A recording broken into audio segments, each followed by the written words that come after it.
Yes, mbaniza kadde kano mwasibye mutya mulimu kyangenda kubasaba musubscribing ate munyigene kadi bagitafa TV yo batumideko abali kati ne Saudi Arabia abali Dubai batumideko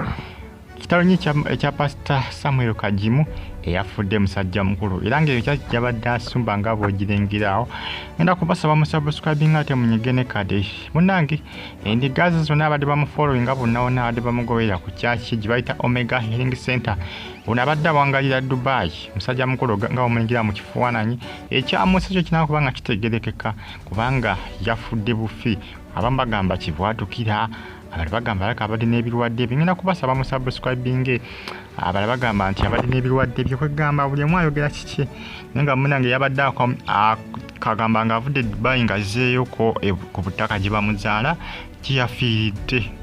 kyaki ekkanisa abadde gitibwa Omega Healing Center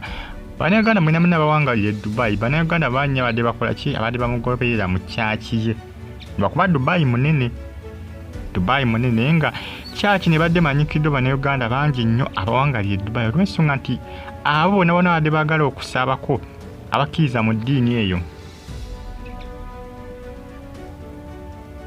ey'obulokole abadde bakola ki badde bagenda mu kyaki Bannayuganda abasinga era abadde alina Bannayuganda bangi badde bamugoberera mu kyaki ye gye bayita Omega Healing Center ey'e Dubai kivula bangi nnyo kyabakubye wala kubanga yabadde azze ewaka kufuna ku vacation ku butaka gye bamuzaala ewaabwe ka vacation yakatonotono alyoka akole ki adde Dubai kyaki eno abadde yagitandikanga ebbanga si ggwanvu nnyo naye nga ate munaye ng'ate afunye abamugoberera abamukkiririzaamu olw'ensonga nti engeri gy'abadde agamba abuliramu ekigambo kye abantu babadde bakola ki babadde bamwagala ng'era ababuulira ebigambo ebituufu nga bakubiriza okukola ennyo okwebereza ova ku bano bapasita abakanya okugyamu bujja abantu ssente naye ono abadde akubiriza abantu ebintu bingi nnyo era ng'ebiseera ebisinga saaviisi bweggwa ng'agamba abantu tebanange mukole ki mugende mukole ngera saaviisi ze zibaako essaawa va ku bano bapasita okuva ku makya paka matumbe budde abantu balina okuba mu kyaki services pani services enjawulo naye ono abadde ateekawo services esinga ng'akimanyi nti abantu bakoze ki basoose kumala kukola era nga bakubiriza okukola ennyo Bambi yafudde bw'atyo bwe yafudde Pastor Samuel Kajimu musajja mukulu omunange kitanye Bannayuganda bangi badde bamumanyi era enteekateeka z'okuziika zo zikyagenda mu maaso omusajja watu Bambi yafiiridde nawaabwe yafiiridde Dubai gy'abadde akolera yabadde akomyewo just kufuna ka vacation akatonotono akampimpi akole ki yeewummuzeemuko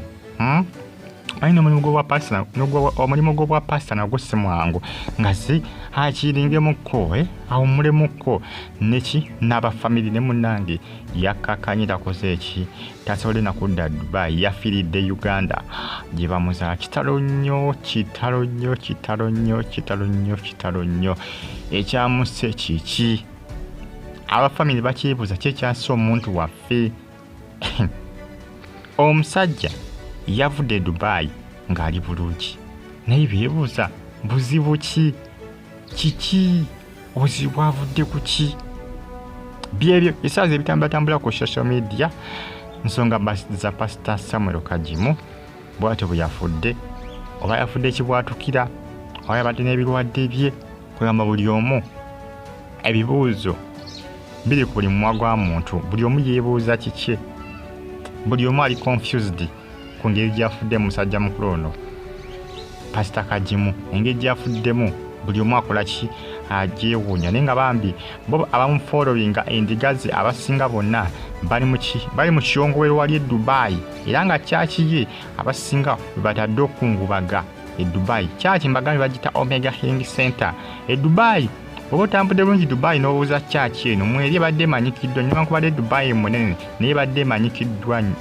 emanyikiddwa ng'etandise okubanga ekola ki ebeera y'amaanyi olw'ensonga nti Bannayuganda badde bakoze kyamaanyi okubanga bakola ki bagipromotinga ofa okulaba nga ebeera kugamba bulabika nga emanyikibwa abantu ebadde bageza kukoleta nga bakola ki bagipromotinga ebeere y'amaanyi eri abantu basobola okwanguyira okugimanya senta weeri akafo weeri byonna engeri ebintu byekolamu badde bagiranga ne ku social media okwongera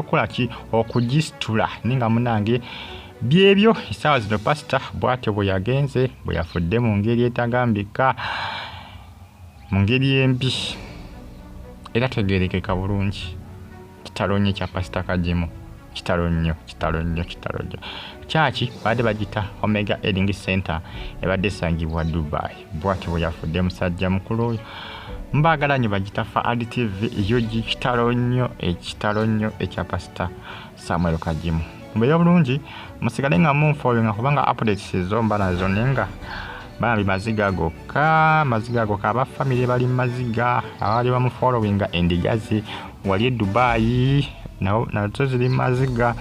kwegamba byonna ebintu byakoze ki byonoonese ebintu byonna byakyankalanye bukyankalanye ku side eyo. Mbagala nnyo mulike ngate mu comment ngate mu subscribe munyige ne kale bagita Faad TV kitalo nnyo mwera.